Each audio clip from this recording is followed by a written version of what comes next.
Bismillahirrahmanirrahim. Assalamualaikum warahmatullahi wabarakatuh. Kita lanjutkan lagi.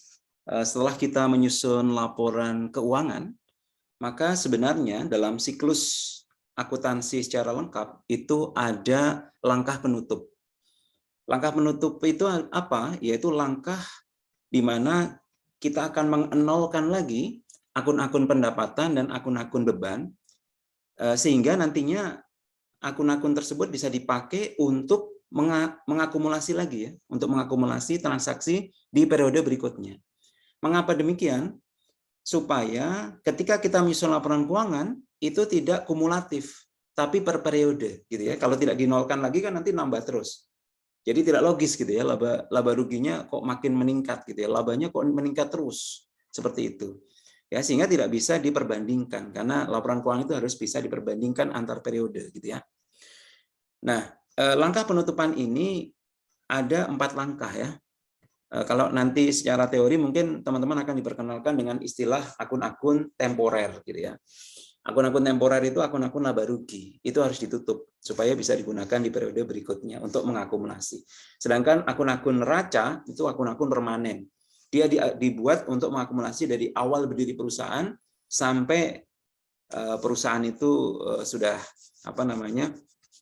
misalkan sampai akhir hayat lah ya, akhir hayat perusahaan itu gitu ya.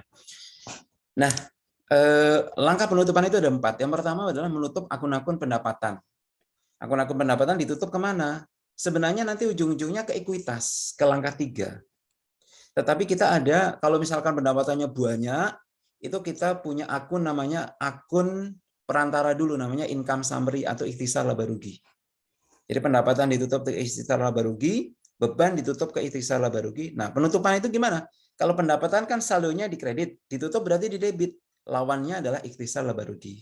Beban itu saldo normalnya debit. Kalau ditutup berarti di kredit. Lawannya ikhtisar laba rugi. Ya, beban-beban ini banyak nih.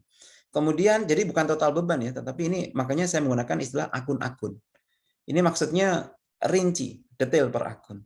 Menutup saldo akun ikhtisar laba rugi ke ekuitas. Jadi ketika sudah berarti netnya itu ditutup ke ekuitas. Nah, langkah keempat adalah menutup akun ikhtisar laba rugi ke ekuitas. Seperti itu. Nah, kita lakukan ya. Kita lanjutkan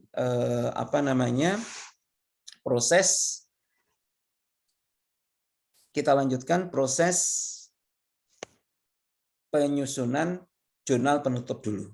Ya, caranya adalah ya, di sini ada kertas kerja tadi ya. Nah, acuan saya adalah dari kertas kerja saja.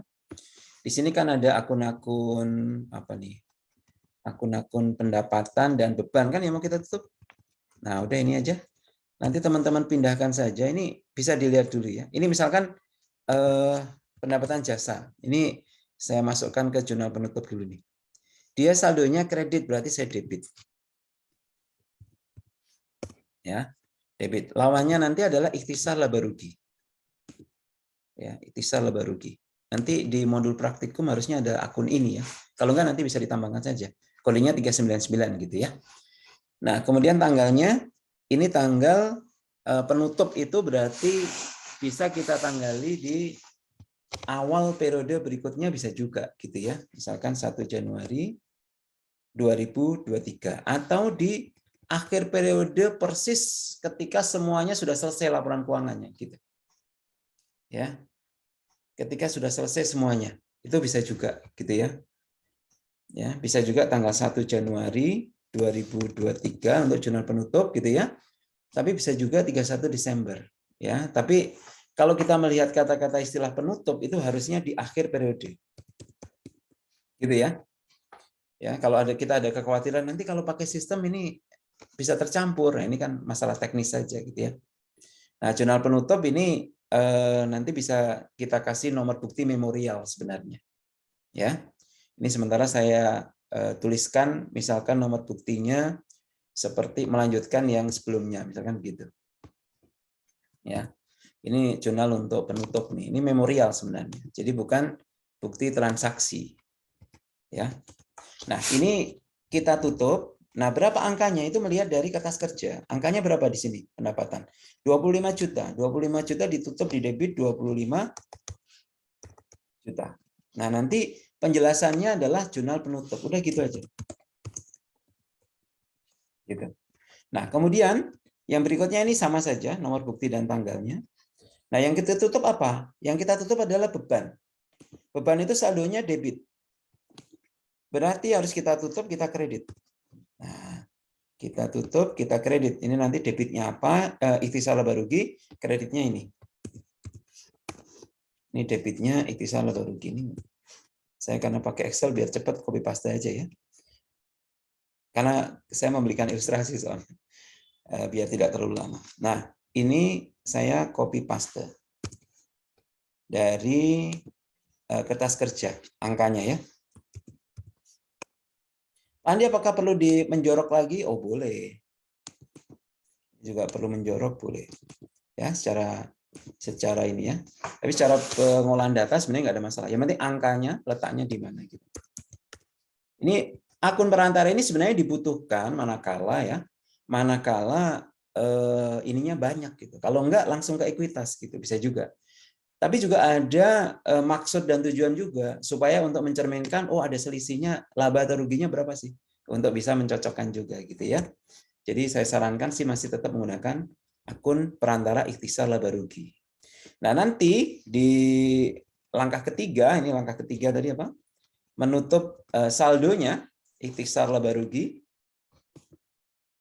Ikhtisar laba rugi saldonya di mana nih? Ditutup ke ekuitas. Saldonya di kredit berarti ditutup di debit. Ya, berarti di sini kita debit ikhtisar laba rugi sebesar selisihnya.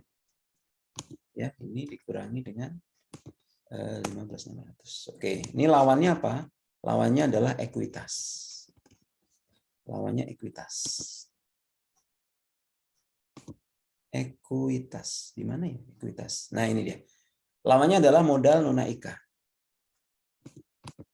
Oke. Ini keterangannya sama ya, jurnal penutup gitu aja, samain aja. Ya, ini jurnal penutup. Oke. Kemudian langkah terakhir kalau ada drawing. Ya, drawing itu ditutup ke sana. Nah, ini karena saya juga ingin mencontohkan, jadi ya saya buat saja. Walaupun angkanya 0, nggak apa-apa. Sebentar ini harus dikasih apa namanya? Harus dikasih jeda ya, baris kosong. Supaya apa? Supaya teman-teman nyaman atau kita yang membaca itu nyaman untuk melihatnya gitu ya. Nah, ini drawing itu biasanya drawing itu kan penarikan beban ya. Kalau kita tutup berarti kita kredit ya. Kita kredit drawing, kita cari aja di sini. Penarikan nona IKA, kita tutup ke ikhtisar bukan ke ikhtisar laba rugi tapi ke modal. Langsung ke modal. Sebentar ini karena tadi kita menjorokkan dulu. Nah, seperti ini harusnya. Nah, ini angkanya saya contohkan 0 aja ya karena memang tidak ada itu ya. Tidak ada saldonya. Ini kalau letaknya beda Pak nih. Harus gampang, nanti tinggal di-adjust saja ya. Ini harusnya mepet ke kanan gitu ya, bisa. Ini mepet ke kanan. Tinggal dirapikan saja. Ini jurnal penutup. Nah, kita kan sudah menutup ya akun-akun yang ada di kertas kerja. Ya, ini pasti sudah 0 nih nanti hasilnya kalau diposting ke buku besar. Sehingga nanti langkah terakhir adalah menyusun neraca saldo setelah penutupan. Yang itu angkanya sama persis dengan yang ada di kolom laporan posisi keuangan, kecuali modal akhirnya itu yang harus kita ganti. Berarti di laporan posisi keuangan nanti kita pindahkan semuanya ke neraca saldo. Setelah penutupan. Seperti ini. Yang lain pasti hasilnya 0 gitu. Nah, tinggal di sini nih, tinggal di modal. Modalnya ini harus mengambil modal saldo modal yang ada di laporan perubahan ekuitas atau laporan neraca atau di neraca aja. Di neraca. Mana nih? Neraca. Nah, sebenarnya neraca saldo setelah penutupan itu isinya berarti sama persis dong Pak Andi dengan dengan neraca, betul. Sehingga di sini nanti saldonya 0 semua yang terkait dengan pendapatan dan beban, termasuk penarikan. Penarikan juga saldonya 0 karena kita tutup, gitu ya. Langkah terakhir kita cek ini balance apa tidak untuk hasil kalkulasi kita atau pemindahan angka tadi di neraca saldo. Apakah sama apa enggak nih kolom debit dan kolom kreditnya, seperti itu. Ini kalau secara manual ya. Kalau secara sistem begitu kita buat jurnal ini otomatis sudah neraca saldo penutupannya udah otomatis yang lain nol nih, kecuali akun-akun neraca. Karena memang mereka akun-akun permanen yang mengakumulasi transaksi dari awal berdiri perusahaan sehingga akhir hayat perusahaan, kan seperti itu. Beda dengan akun temporer ya, akun-akun laba rugi, dia dimaksudkan hanya untuk mengakumulasi per periode. Ya, supaya bisa diperbandingkan berapa laba atau rugi per periodenya. Jadi tidak diakumulasi gitu ya. Mungkin itu ya teman-teman semua, saudara-saudara mahasiswa, mudah-mudahan bermanfaat ya.